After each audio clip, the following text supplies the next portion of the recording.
Good day mga ka-sports natin dyan. Kahapon ay naging mainit nga ang mga patutsadahan ng mga fans ng Creamline Cool Smashers at ng Akari Chargers.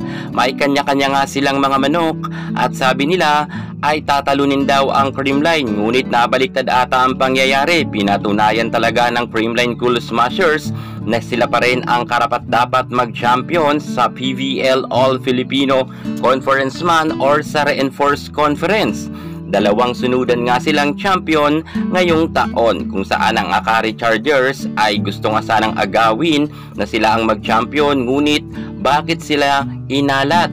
At ang undefeated na Akari Chargers ay hindi nga pinaporma ng Creamline Cool Smashers. Iba talaga ang Creamline pagdating nga sa duluhan na laban. Ito nga ang madalas kong sinasabi sa inyo na ang Creamline kapag papasok na ang finale, mas dumodoble ang lakas. Mukhang hindi napaghandaan ito ng Akari Chargers. Maging si Ibiang Ivy Lacsina ay hindi rin gumana ang kanyang powerful attack at madalas ngang mag-error sila, at si Ibiang ay hindi nga makareceive ng magandang ng bola para maipasa nga sa kanyang setter, kung kaya dito sila na olats. Ngunit pag-uusapan natin sino-sino ba sa mga Akari players ang hindi nag-shine kung kaya natalo sila ng mabilisan ng Creamline. Mukha talagang inalat sila kahapon or may dala na rin talagang kamalasan sa kanilang laban. Alamin natin kung sino-sino ang mga players na nagkulang at natalo sila. Narito ang mga dahilan. Pero bago ang lahat, subscribe ka muna.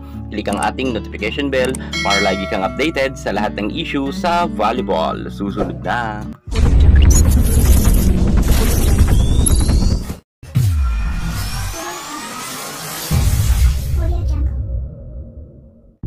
Creamline Cool Smashers, pinabagsak nila ang Akari Chargers na undefeated sa loob lamang ng 3 set. Saan ba nagkulang ang Akari? Narito na nga ang mga rason. Unahin na natin dyan ang kanilang star player na si Queen Barbie Ivy Lacsina. Si Ivy Lacsina nga ay hindi gumana ang kanyang angking kagalingan at hindi nga na siya nag-shine ng finale, kung saan nga medyo inalat rin itong si Ibiang dahil ang Barbie nga ng Akari Chargers ay naka-4 na puntos lamang. Kung ikukumpara nga natin siya sa nasabi nating Michelle Gumabaw natin na naka-double digit, ay malayong-malayo talaga ang score nga ni Ibiang. 4 puntos lamang ang kanyang ngang naiambag sa kanyang team. Hindi talaga to sasapat para nga manalo sila kontra sa Creamline Cool Smashers. Ibig sabihin, hindi talaga gumana ang mga spike nga ng ating Barbie Ivy Lacsina, at isa nga siya sa mga rason kung bakit natalo ang Akari dahil 4 na puntos nga lang ang kanyang naiambag. Pangalawa, ang kanilang outside spiker na si Gretchel Soltones. Bagaman si Soltones naman ay lumaban at kitang-kita naman natin na medyo inilaban niya rin ang Akari Chargers, ngunit hindi nga rin ito sumapat dahil hindi man lang naka-double digit si Soltones. Nakakuha lamang nga siya ng 9 na puntos kung ikukumpara natin kay Bernadette Fons na kung saan nga naka-double digit at top scorer pa ng Creamline Cool Smashers. So ibig sabihin, malayong-malayo talagang manalo ang Akari Chargers sapagkat ang mga star players nga ng nasabi natin Akari ay hindi man lang nag-shine kagaya nga ni Ivy Lacsina at ni Gretchel Soltones na naka 9 puntos lamang. Dumako naman tayo sa kanya pang mga co-players na hindi rin masyado umangat. Puntahan naman natin ang kanilang mga middle blocker at middle attacker, kung saan hindi rin nga ito masyado nakapag-ambag ng score sapagkat sobrang baba talaga kung ikukumpara rin natin sila sa Creamline. Star player middle blocker Camille Victoria, naka 5 puntos lamang ang score. Ezra Madrigal ay naka 2 lamang. Grabe ang naging score nga ni Victoria at ni Madrigal. Sobrang layo nga sa mga middle blocker ng Creamline Cool Smashers. Kung ikukumpara natin si Victoria kay Pangs Panaga na nakakuha ng 8 puntos at si BDL naman ay 8 puntos. So ibig sabihin talagang hindi rin masyado gumana ang mga middle attacker ng nasabi natin Akari Chargers, kung kaya nagkulang pa rin sila sa kanilang middle blocker na department. Kahit sabihin natin na si Ezra Madrigal ay palaban, pero hindi rin nga nag-shine itong si Madrigal. 2 puntos lamang nga ang kanyang naging score sa battle for gold na laban. Kaya yan ang mga pagkukulang nila sa kanilang opposite hitter, outside spikers, at dito nga sa middle attacker nila or middle blocker ay olats pa rin talaga. Wala talagang gumana sa kanila, maliban nga lang sa kanilang import na si Oli Ocaro na nakakuha ng 14 points. Pero syempre, malakas pa rin talaga ang Creamline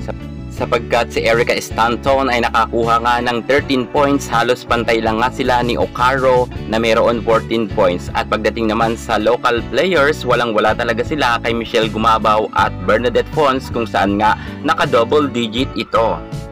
Beautiful Michelle Gumabaw 10 points at final MVP at season MVP na si Bernadette Fons ay naka 19 points na wala nga yan sa mga local players ng Akari Chargers. Hindi pa talaga kaya ng Akari ang lakas ng Creamline Cool Smashers. Ang Creamline kasi kayang-kaya nila makipagbardagulan kahit wala nga ang kanilang mga star players. Sa totoo lang, si Michelle at itong si Pons ay bench. Pero pinatiklop nga lang ang mga star players ng nasabi nating Akari Chargers.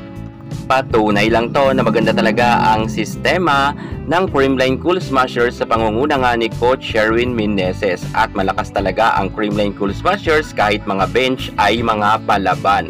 Malalim talaga ang bench ng Creamline at hindi pa talaga kakayanin ng ibang mga star players. Kung sa totoo lang, kahit pagsabay-samahin pa nila ang kanilang malalakas na players sa Akari ay hindi talaga uubra pagdating nga dito sa Creamline Cool Smashers. Kahit siguro naroon pa si Celine Domingo ay hindi pa rin talaga nila kakayanin ang nasabi natin Creamline. At isa pa, kaya minalas talaga ang Akari Chargers dito. Sa tingin ko, marami kasing mga nananalangin na mga madlang people na matalo ang Akari Chargers. Isa kasi yan, mga ka-sports, sa mga naging dahilan pa yung ma-error nga ang Akari. At higit sa lahat, marami kasi silang bashers, baka hindi rin nakapag-focus ang kanilang mga star players dahil nga nagsisigawan nga sa loob ng court ng Boo. Siguro hindi masyado nakapag-perform talaga na maganda itong si Ezra Madrigal, maging itong si Ivy Lacsina dahil sobrang baba nga ang kanilang nakuwang score. Ulitin ko, Madrigal 2 points, Lacsina 4 points, at Soltones 9 points. Plus, ma-error pa nga sila. Talagang hindi talaga nila kinaya ang lakas ng Creamline. Mabangis talaga ang Creamline Cool Smashers at hindi talaga magpapadaig. At sa tingin ko, marami pang kakainin na bigas ang Akari bago nila matalo ang Creamline. Abangan na lang natin sila sa All Filipino Conference para magkasubukan ang kanilang galing. Yan muna ang pinaka-latest natin sa mundo ng volleyball. At para hindi ka mahuli sa lahat ng issue pagdating sa larangan sa volleyball, subscribe na. Thank you so much. God bless.